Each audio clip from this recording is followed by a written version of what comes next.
Good morning, survivors, and happy Thursday. Today we're going to talk about how we can stand up for ourselves better after we've been through narcissistic abuse. And we're going to start with a story that I picked up last night, actually, after a client call. I really quickly recorded my inspiration for today's video. So let me show you that. Let's get started. My name is Angie Atkinson, and this channel is all about teaching you what I know to be true. You really can create the life you want.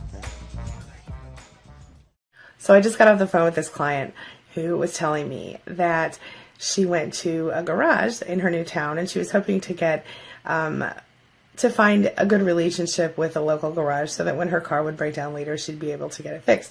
Well, she just went in for an oil change. You know, what do you expect to pay for an oil change? No more than $60, right?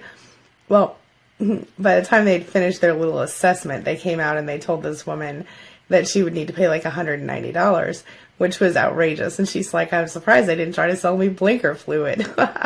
We laughed about that one. But anyway, so she essentially managed to take back her position. She told them off. She filed a report with the Better Business Bureau and she stood up for herself with them. And I was thoroughly impressed, and I wanted to share this with you, as well as to point out the fact that there are statistics that will tell you that garages are, or mechanic shops are among the most likely facilities to teach a woman, to treat a woman in such a way that she is not as an equal. They try to screw women over. Essentially, they try to screw women over. So that is one way that society is narcissistic and manipulates us as females. How about that? So this has happened to me as well before. I've gone into a repair shop and I have been screwed over, or they tried to screw me over. Then I would tend to bring my my uncle back with me, who is a mechanic, and he would get it all straightened out for me. Well, that's ridiculous that I would even have to do that, right? But it's not just me. Apparently, it's a lot of people. So I'm going to share with you this study really quick. So in June of 2013, a study was released by Megan Busey, Alit Israeli, and Florian Zettelmeyer. And it was literally the effect of price expectations on auto repair price quotes. And what was interesting is that they treated consumers differently based on how, quote unquote, well-informed they appeared to be. So they implemented a large-scale field experiment in which callers would request price quotes from automotive repair shops. And that would show that sellers would alter their initial price quotes based on whether they seemed to know what they were doing, they were informed or not, and based on poorly informed, people, basically. Which, unfortunately, they said that repair shops would quote higher prices to callers who would cite, who would cite a higher expected price.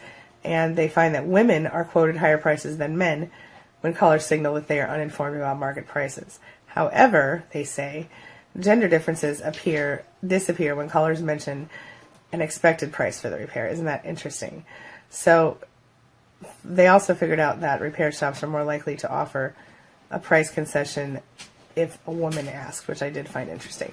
And I think we all know what that's about. Boobs. But anyway, let's get going. So just on that note, bottom line from what I've been reading around is if you call in with information and you know what you expect to pay and you know what most people have paid for that type of repair, they're less likely to screw you over. And if there is an issue where price is overstated, sometimes you can, as a female, you can go in and ask them to change the price. Now, how legit is this? Have you guys experienced this kind of issue in your life? Well, real quick, we're going to just go over a few steps on how to stand up better for yourself, regardless of the situation. All right, let's get going. Imagine if you could stand up for your convictions and you could take risks to go after the things that were important to you. Would that mean a lot to you? There are two major schools of thought about this. And one of them is that you might act boldly because you become fearless. And that's a beautiful thing. But the other one is maybe you still feel scared, but you could forge ahead anyway and because you decide, hey, the rewards are worth it, right?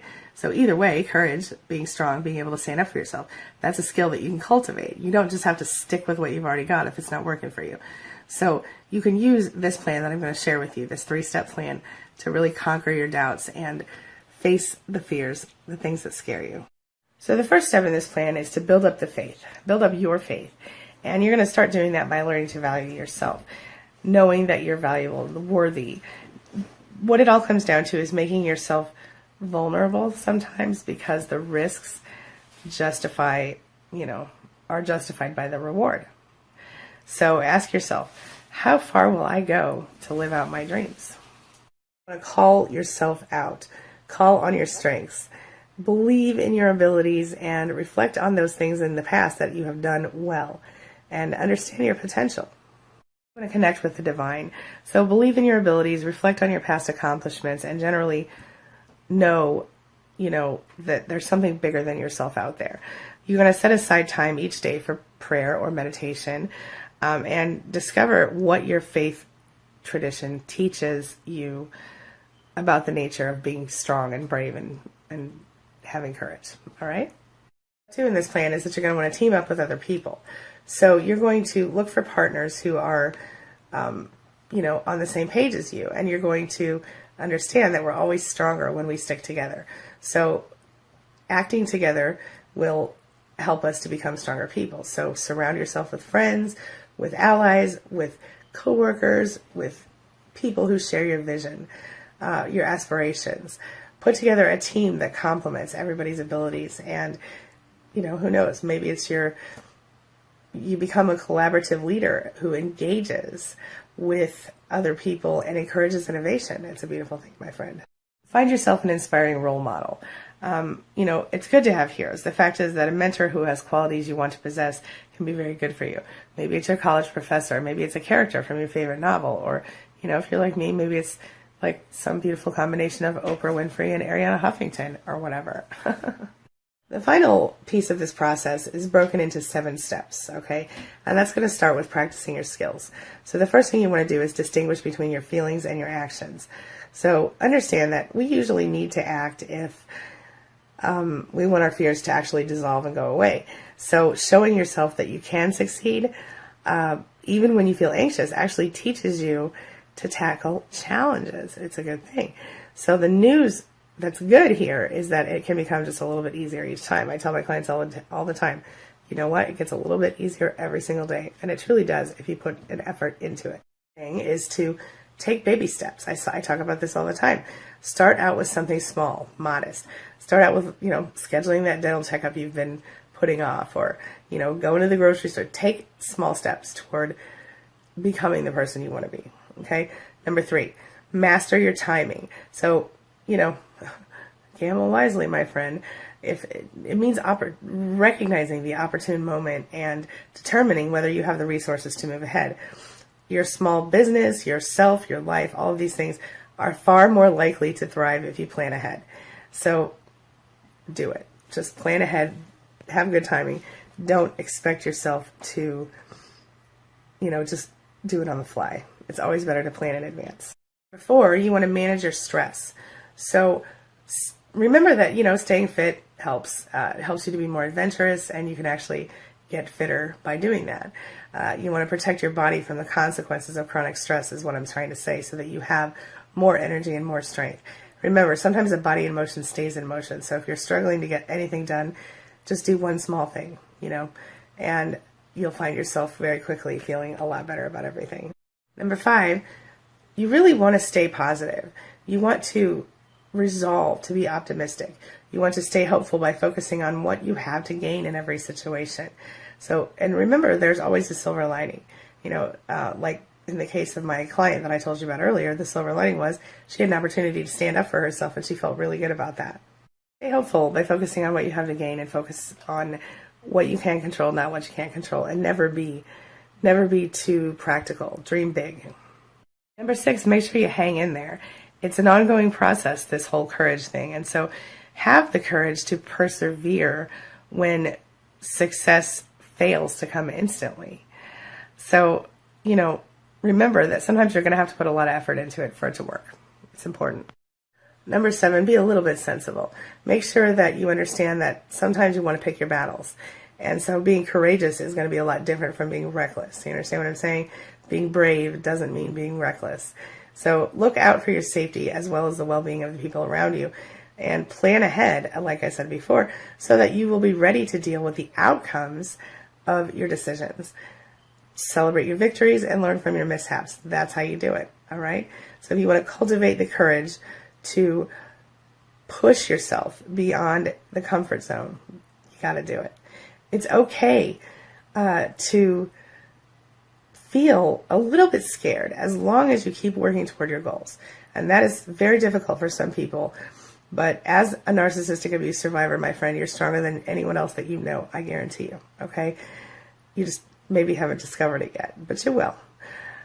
Being brave empowers you to really enjoy life and to accomplish more. And that's all that really matters, isn't it? All right, I'm going to wrap up for right now. You guys have a wonderful day. And hey, if you have a minute, tell me a story about how you stood up for yourself before. All right, I'd love to hear it. I love these empowering little moments. Or if you have questions, comments, or concerns about standing up for yourself or about narcissistic abuse or narcissistic abuse recovery, comments, I'll answer them either in a comment or in a video. All right, I'll see you soon. You guys have a wonderful day. I'll be back today for another video. And as always, thank you for letting me be a part of your day and a part of your life. And hey, thanks for being a part of mine. It really does mean so much to me. See you soon. It's my mission to teach others what I know to be true. You really can create the life you want. Take care of your body, take care of your soul, nurture the real you, and introduce him or her to the world. Be comfortable in your own skin and in your place in this world. Take your spot, take it now, and the universe will take its cue from you. You feel me? If so, subscribe to my channel. Let's get it done together.